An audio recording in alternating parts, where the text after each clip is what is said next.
Kumusta mga bata? Naalala pa ba natin si Isaac? Siya ay anak ni Abraham at Sarah.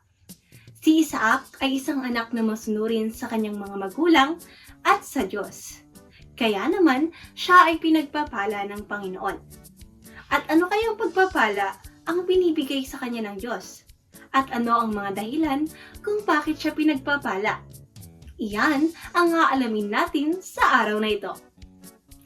Tara na at ating alamin ang kwento tungkol sa pinagpala ng Diyos si Isaac na mababasa sa Genesis, Kabanata 26, talata 1 hanggang 5, talata 12 hanggang 13, at talata 23 hanggang 24.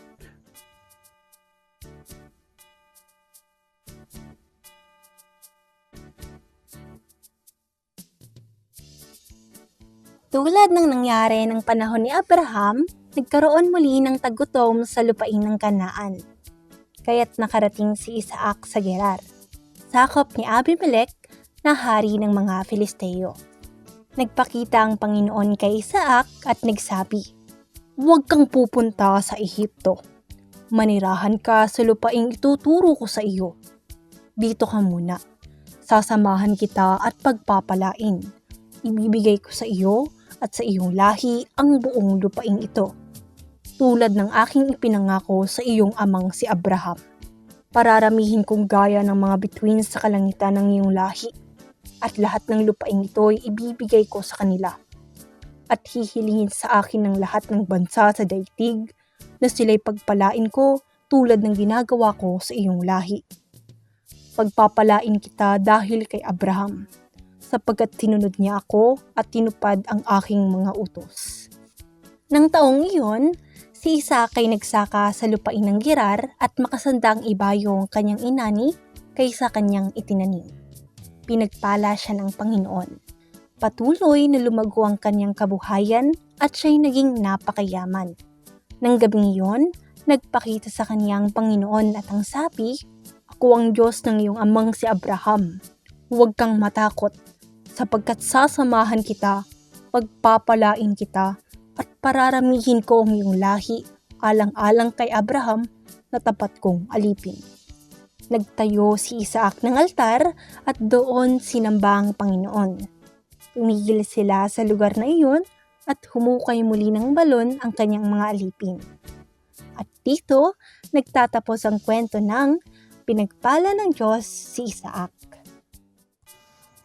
Mga bata, kumusta naman ang iyong pakikinig? Ang ganda ng kwento natin, hindi ba? Alam niyo ba nang dahil kay Abraham ay pinagpala si Isaac? At si Isaac ang naging katuparan ng pangako ng Diyos kay Abraham. Yan ay dahil naging masunurin si Abraham sa Panginoon. Kaya naman, pinagpala ng Diyos si Isaac. Ibig sabihin, dahil naging mabuting lingkod si Abraham, pati ang kanyang pamilya ay pinagpala din dahil sa kanya. Kaya maganda talagang tingnan kapag ang buong pamilya ay naglilingkod sa Diyos. Dahil ito ang paraan upang tayo ay ingatan at pagpalain ng Diyos sa ating mga buhay. Ang mga sumusunod ay mga aral na dapat nating matutuhan. Una, pagiging masunurin. Bilang isang batang pamana, maging masunurin tayo sa Diyos kahit maging sa ating mga magulang. Saan man tayo makarating, dapat dala-dala natin ang ganitong mga ugali. Tulad halimbawa sa loob ng tahanan. Kapag masunurin ka, magiging masaya at mapayapa ang pamumuhay natin. At walang magiging problema sa pakikisama kina mama, papa, ate, at kuya. Sa loob ng paaralan. Kapag masunurin tayo sa loob ng paaralan, matutuwa ang ating mga guro. At dahil dyan, magiging mabuting halimbawa tayo sa iba, lalo na sa ating mga kaklase. Pangalawa, lubos na magtiwala sa Panginoon. Ito ay isa sa pinakamahalagang ugali na dapat nating taglayin. Ang tayo ay maging mapagkatiwala lalo na sa ating Panginoon dahil pinagkatiwala natin sa Kanyang lahat ng mga bagay. At dahil doon, magiging payapa ang iyong kalooban dahil alam mo na Diyos ang gagawa ng paraan para mapabuti tayong lahat. Kagaya ni Isaac, hindi siya umalis sa lugar na sinabi ng Panginoon at doon, pinagpala siya ng malaking pagpapala pati na ang kanyang mga kasamang alipin. Kaya mga bata, palagi natin itong tandaan ha? Dahil ito ay makakatulong sa ating pang-araw-araw na gawain sa mga susunod na araw at pagkakataon. Para naman sa activity natin ngayon, ito ay may pamagat na Blessings Map Adventure. Gaya ng pagpapala ng Diyos kay Isaac, saan man siya pumunta ay laging nakasunod ang pagpapala at pag-iingat ng Diyos. Gayon din naman sa atin ng ating Panginoon. Kaya naman, alalahanin natin ang mga naging pagpapala ng Diyos sa atin ngayong taon. May ipapakita akong Blessing Map Adventure na maaari niyong gayahin o sagutan. Sa bawat stop ay maaari kayong mag-drawing o magsulat ng pagpapala sa inyo ng Panginoon. Okay mga bata, bibigyan ko kayo ng time para magawa ang activity nito ha. Maaari kayong magpatulong sa inyong mga pamana teacher.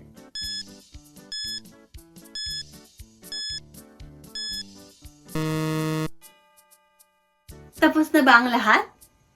Maaari nyo bang i-share sa inyong kapwa pamana ang inyong mga naisulat at na-drawing? Salamat sa inyong mga pamana. Totoo namang naging masagana ang pagpapala sa atin ng Panginoon ngayong taon. Asahan natin ang patuloy na pagpapala at pag-iingat ng ating Diyos sa atin sa darating na panibagong taon. Ang ating memory verse sa araw na ito ay mababasa sa Genesis chapter 26, verse 24b, New International Version. Do not be afraid, for I am with you. Next year na pala ang muli nating pagkikita. Maraming salamat sa inyong panonood mga bata. Hanggang sa muli. Paalam at miss pa!